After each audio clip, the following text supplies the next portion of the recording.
किसी को भी बस में करने का तरीका जाने, जो तरीका मैं बता रहा हूँ ये 100% काम करता ही है।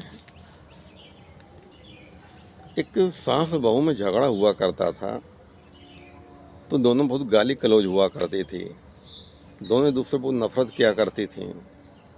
बेटा परेशान रहता था उसका, ये छोटा नाती भी था उसका वो। तो जो बहू थी उसके चाचा जो है भागवत कथा करते थे। तो गांव गांव जब कथा करते थे तो इसके गांव में कथा करने आए, तो सास को मालूम पड़ा कि जो है इसके चाचा कथा, सगे चाचा थे, कथा करने आए। वो कथा करने गई, सुनने गई, तो उनसे मिली, कहने आप हमारे यहाँ भी कथा कर दीजिए हमारे यहाँ। कहें ठीक है, आपके यहाँ भी हम कल कथा कर देंगे। तो सास ने सोचा इसके सामने इसकी बुराई बताऊंगी, ये क्या क्या करती, मैं सारी बुराई चाचा को हड़काएंगे इसको, मुझे खुशी मिलेगी। इस भावना से उसने कथा के लिए बुलाया, तैयारी सबकी करवाई। जब कथा हो रही थी, सास का मन था कि हम क्या क्या बात बोलेंगे, क्या क्या बात पढ़ानी इनको है। जब कथा ख़त्म हुई तो सास अपने कमरे में ले गई, अब सारे बहू की बुराई बताना शुरू कर दिया। बहू की बहुत बुराई की है, बहुत जितना कर सके उतना किया उसने। तो महात्मा जी ने कहा ऐसा है, हम एक ताबीज़ पहनाएंगे तुम्हारे बहुरिया के, बहुरिया तुम्हारे बस में हो जाएगी। कहले महाराज यही तो हम चाहते हैं हमें। तो ताबीज़ कहें ठीक है। अब बहू के कमरे में गए तो लगे, बहू से बोला तुम्हारे साथ बड़ी बुराई कर रही हैं, क्या बात है भैया। वो रोने लगी, कहती है मुझे खुद ही परेशान करती है, मुझे बहुत टार्चर करती है, बहुत परेशान करती है, मैं खुद बहुत दुखी हूँ, बहुत रोती हूँ मैं हूँ। तो महात्मा जी ने कहा एक कहा तुम्हें कि मैं ताबीज़ दूंगा, इससे तुम्हारी सास तुम्हारे बस में हो जाएगी। कहने लगी चाचा ये हो जाए तो बहुत बड़ी बात, हम तो चाहते हैं एक सास मेरी बस में हो जाए।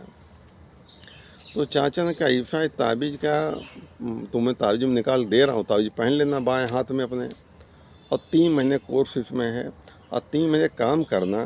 सास से तुम कोई जवाब मत देना, जो काम कहें फट से कर देना, जवाब मत देना। 3 महीने सिर्फ बात ये है, जो काम कहें फट से बोलना, डरना, लड़ाई झगड़ा बिल्कुल मत करना, जो कहें जो चाहे बात सुन लेना, लेकिन जवाब मत देना उनका, लड़ाई झगड़ा मत करना, जो काम कहें काम कर देना। और जब जब ताबीज़ का असर देखेंगे तब तक असर पड़ेगा इसके ऊपर। वो करने लगी ठीक है। महात्मा जी तो चले गए वहाँ से, चाचा उसके चले गए।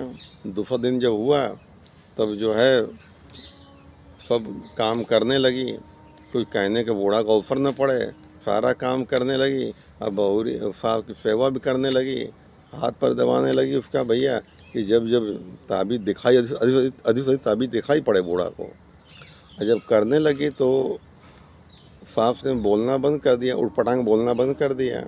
तो बहू सोच रही सास मेरे बस में हो रही है, बोलना बंद कर दिया। इधर सास सोच रही ताबीज़ असर कर रहा है, हमसे लड़ाई झगड़ा नहीं, आराम सब काम कर दे रही है। भैया जो है 3 ही महीने, 1 ही महीने में इतना प्रेम हो गया उनसे कि 3 महीने तो बहुत होती है, मैंने वो तो बहुत प्रेम हो गया है दोनों में, एक दूसरे से बहुत लगा हो गया, बहुत प्रेम हो गया, सब नफरत घृणा जितना सब भूल गई। तो बस में करने का तरीका होता है, प्रेम होता है। प्रेम से तो भगवान भी अपने बस में हो जाता है। इंसान क्या चीज़ है, जो आपसे नफरत करता हो उससे इतना प्रेम करो, इतना प्रेम करो, इतना प्रेम करो, नफरत करना भूल जाए। वो नफरत करना भूल जाए। आग से आग कभी बुझती नहीं है, आग से आग कभी बुझती नहीं। कोई लड़ाई कर रहा हो, झगड़ा कर, उससे झगड़ने लगोगे तो बात बढ़ने लगी।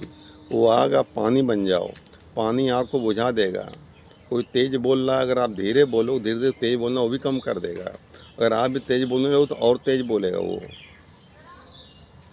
तो कबीरदास कहते हैं ऐसी बाणी बोली ये मन का आपा खोए, औरों को शीतल करे आपों शीतल होए।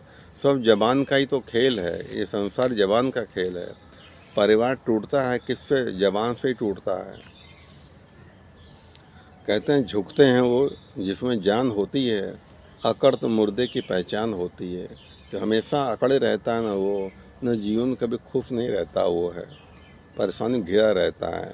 तो मेरा कहने का मतलब सिर्फ यही है कि प्रेम है, प्रेम से प्रेम एक वशीकरण मंत्र है। ये है जो प्रेम करना जानता है उसके जीवन कभी कलेश नहीं रहता। वो है जो प्रेमी होता है, संतोषी होता है, शांत स्वरूप होता है, उसके जीवन कभी कलेश नहीं रहता, झुकना जानता हुआ है।